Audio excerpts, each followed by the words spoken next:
प्यारे विद्यार्थियों, आज हम श्याम सुंदर दास जी द्वारा संपादित कबीर ग्रंथावली के राग गौड़ी के तीसरे पद अब तो है जान न देहूँ राम प्यारे का अध्ययन करेंगे। इसमें संत कबीर ने प्रभु से मिलन के भावों को व्यक्त किया है, साथ ही नारी मन की गूढ़ अंतर्दशाओं को भी चित्रित किया, या यूँ कह सकते हैं नारी मनोविज्ञान को भी चित्रित किया है। अब तो है जान न देहूँ राम प्यारे, स्वयं को प्रभु की, राम की बहुरिया पत्नी मानते हुए कबीर कहते हैं कि अब तो है जान न देहूँ राम प्यारे, हे मेरे राम हे मेरे प्यारे, अब मैं तुझे जाने नहीं दूंगी।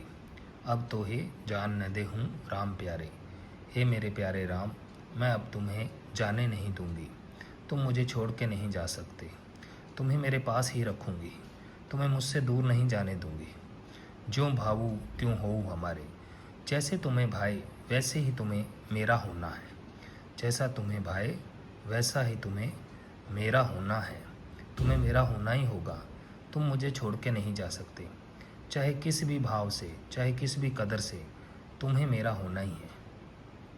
अब तो है जान न देहूँ राम प्यारे, हे मेरे प्यारे राम, अब तुम्हें मैं जाने नहीं दूंगी।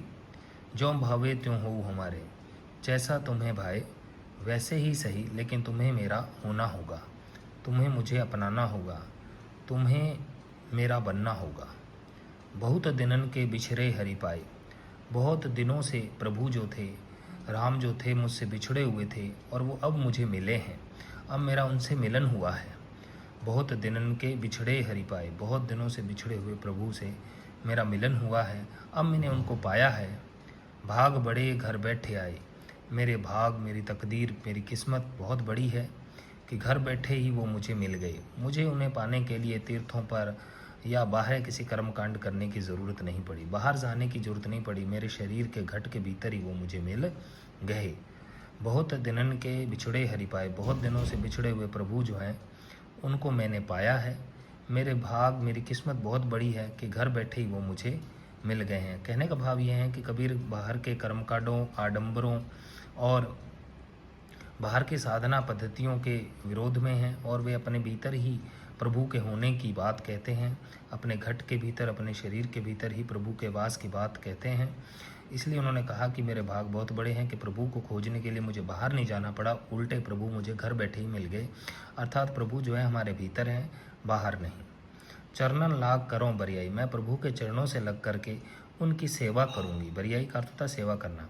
मैं उनके चरणों से लग करके उनकी सेवा करूंगी और प्रेम प्रीति राखों उलझाई, और प्रेम और प्रीति में उनको उलझा करके रखूंगी, अपने प्रेम में उन्हें बांध करके रखूंगी, अपने प्रेम से उन्हें उलझा करके रखूंगी। इस पंक्ति में कबीर ने नारी मनोविज्ञान का परिचय दिया है कि किस तरह से नारी जो है वह अपने प्रेम और प्रीति के भीतर अपने प्रियतम को, अपने पति को बांध करके रखती है, उसको उलझाए रखती है, उसका मन अन्यत्र कहीं जाने नहीं देती। यही नारी मनोविज्ञान का परिचय देते हुए कबीर ने कहा है कि हे राम, मैं आपके चरणों से लग करके आपकी सेवा करूंगी और प्रेम से बांध करके आपको उलझा करके रखूँगा, अन्यत्र आपको कहीं जाने नहीं दूंगी। प्रेम में बांध लूँगी, प्रेम में उलझा दूंगी, मेरे प्रेम में ऐसे डूब जाओगे आपकी जा ही नहीं पाओगे, इसमें उलझ जाओगे। प्रेम प्रीति राखों उलझाई, प्रेम और प्रीति में आपको उलझा करके रखूँगी। इत मन मंदिर रहो नित चोखे, ये शय जो है इसको ख पढ़ेंगे हम, चौशे नहीं पढ़ेंगे, चोखे पढ़ेंगे।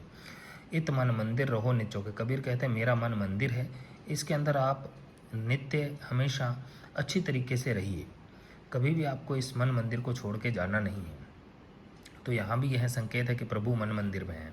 इत मन मंदिर रहो नित्य चोखे, ये इस मन रूपी मंदिर के अंदर नित्य अच्छी तरीके से आप रहो, आराम से रहो। कहे कबीर करहू मति धोखे, कबीर कहते हैं हे प्रभु आप मेरे साथ कभी धोखा मत करना।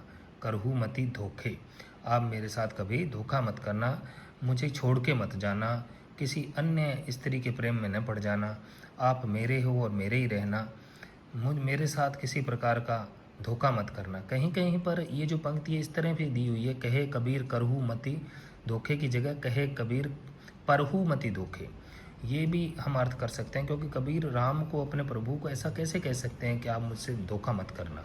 प्रभु किसी से धोखा नहीं करते, इसलिए यहाँ हम यही अर्थ ले सकते हैं कि इस पंक्ति का यूँ मतलब निकलना चाहिए, कहे कबीर परहु मति धोखे। कबीर कहते हैं, हे प्रभु आप धोखे में मत पड़ जाना, धोखे में आके किसी और नारी के फेर में न पड़ जाना, कोई नारी आपको धोखा ना दे दे, किसी के धोखे में आप न पड़ जाना। लेकिन यह भी भाव स्पष्ट नहीं हो पाता क्योंकि प्रभु जो है वो सब जानते हैं, वो कैसे धोखे में पड़ सकते हैं। तो ये अर्थ ही ज़्यादा सही रहेगा जिसमें कबीर एक नारी के रूप में अपने पति परमेश्वर राम को कह रहे हैं कि हे प्रभु आप मेरे मन मंदिर में हमेशा रहो और कभी भी मेरे साथ धोखा मत करना, मुझे छोड़ के किसी अन्य स्त्री के प्रति प्रेम में न पड़ जाना, सिर्फ मुझे ही प्रेम करना। जैसे को भारतीय नारी जो है वो अपने पति से यही अपेक्षा करती कि वह उसी का रहे, उसी से प्रेम करे, वैसा ही जैसा कि वह अपने पति से करती है वैसा ही प्रेम वह अपने पति से चाहती है, एकाधिकार चाहती है। तो एकाधिकार की भावना यहाँ भी कबीर ने दिखाई है कि आप मेरे साथ धोखा मत करना, मेरे ही होना है आपको किसी भी तरह से, चाहे आप होइए, किसी अन्य स्त्री के फेर में न पड़ जाना। तो मन मंदिर में रूपक अलंकार का प्रयोग है और अन्यत्र सर्वत्र अनुप्रास का है। नारी मनोविज्ञान का कबीर ने परिचय दिया है। प्रभु को घट के भीतर होने का संकेत भी इन्होंने किया है, जैसे भाई प्रभु को अपना होने की बात कही है, और साथ ही साथ में नारी मनोविज्ञान का ही परिचय देते हुए एकाधिकार की भावना भी दर्शाई है कि मेरे साथ धोखा मत करना, आपको मेरा ही होना है, मेरा ही होकर के रहना है, किसी और के प्रेम में न पड़ना।